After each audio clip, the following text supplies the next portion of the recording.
Olá, você está no canal Cetrogefed do Ensino Papo Trânsito e o papo de hoje é os conceitos do trânsito de QAS. Sabe aquele glossário técnico que às vezes parece meio frio, meio distante? Pois é, a gente vai transformar isso hoje num mapa fascinante. A ideia aqui é entender exatamente como a legislação enxerga o nosso ir e vir de todo dia. Porque cá entre nós, entender esses conceitos não é só sobre decorar regrinha para a prova, não. É sobre sacar a lógica por trás de cada centímetro de asfalto e cada sinal sonoro que a gente encontra nas vias. E para organizar nossa viagem de hoje, a gente dividiu esses conceitos em 4 paradas bem lógicas. Primeiro, tipos de veículos. Segundo, a infraestrutura da via. Terceiro, documentos essenciais. E para fechar, quarto, a linguagem da sinalização. Bora lá? Bom, vamos mergulhar logo no primeiro bloco. Parte 1. Tipos de veículos. Entendendo as máquinas. Olha só o conceito de quadriciclo. A legislação diz que é um veículo automotor de 4 rodas, com ou sem cabine. Até aí tranquilo, né? Mas o pulo do gato aqui, e o que despenca em provas, são os limites de peso estipulados por aquela atualização fresquinha, a Lei número 14.599 de 2023. Funciona assim: se for para transporte de passageiros, a massa em ordem de marcha não pode passar de 450 quilos. Agora, se for para carga, esse limite pula para 600 quilos. Grava bem esses dois números, tá? 450 e 600. Eles são a marca registrada dessa atualização e são absolutamente cruciais. Outra dúvida clássica: reboque e semi-reboque. A diferença aqui é, literalmente, pura física aplicada. Imagina um reboque. Ele é feito apenas para ser engatado atrás do veículo. Ele é simplesmente puxado. Já o semi-reboque não. Ele apoia parte do próprio peso na unidade tratora, ou é ligado a ela por uma articulação. Viu a diferença? É essa distribuição de peso que separa quem é quem na lei. Saindo um pouco dos veículos, vamos para a nossa parte 2, a infraestrutura da via. Onde dirigimos? No dia a dia, a gente acaba misturando os nomes, chamando tudo de estrada ou rodovia, né? Mas a definição técnica não perdoa. O que é uma rodovia de fato? Legalmente são só 3 palavrinhas mágicas. Via rural pavimentada. Acabou. Se é rural, mas é de terra, é estrada. Se ganhou asfalto, pavimentação, aí sim vira rodovia. E ter essa precisão em mente é vital para entender depois as regras de limite de velocidade e de jurisdição.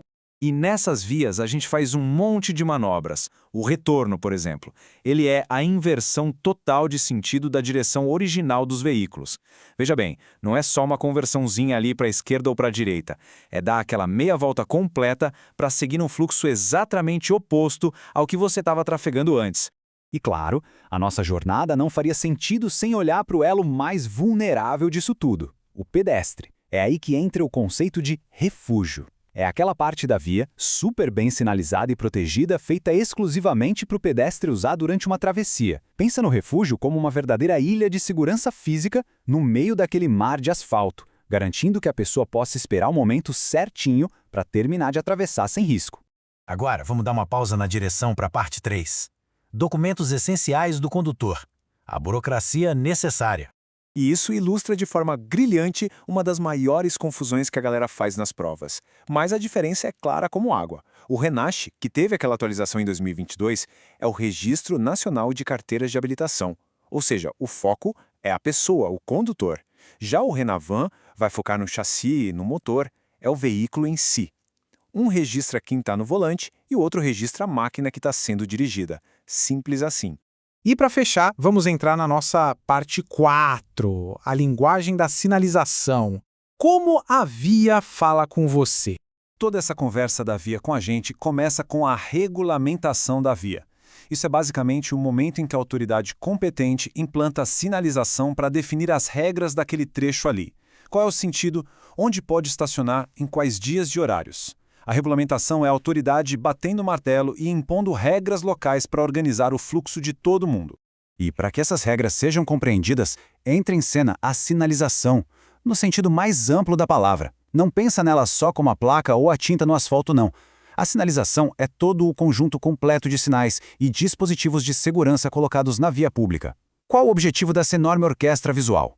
É garantir que o espaço seja usado direito, com a melhor fluidez possível e segurança máxima para veículos e pedestres. Destrinchando um pouco mais, a gente tem os sinais de trânsito, que são os elementos práticos dessa comunicação. E olha, a lista vai muito além das tradicionais placas e pinturas no chão, inclui os equipamentos luminosos, tipo semáforos, e os dispositivos auxiliares. Mas tem duas categorias que a gente não pode esquecer de jeito nenhum porque exigem ação humana direta, os apitos e os gestos. Pois é, som e movimento humano também são legalmente classificados como sinais de trânsito.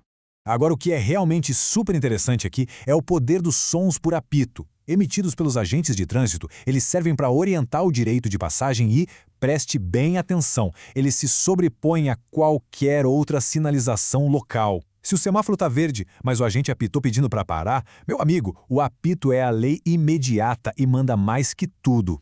Para coroar as grandes mudanças conceituais recentes, a gente tem a introdução de novo pela Lei 14.599 de 2023 do termo sinistro de trânsito.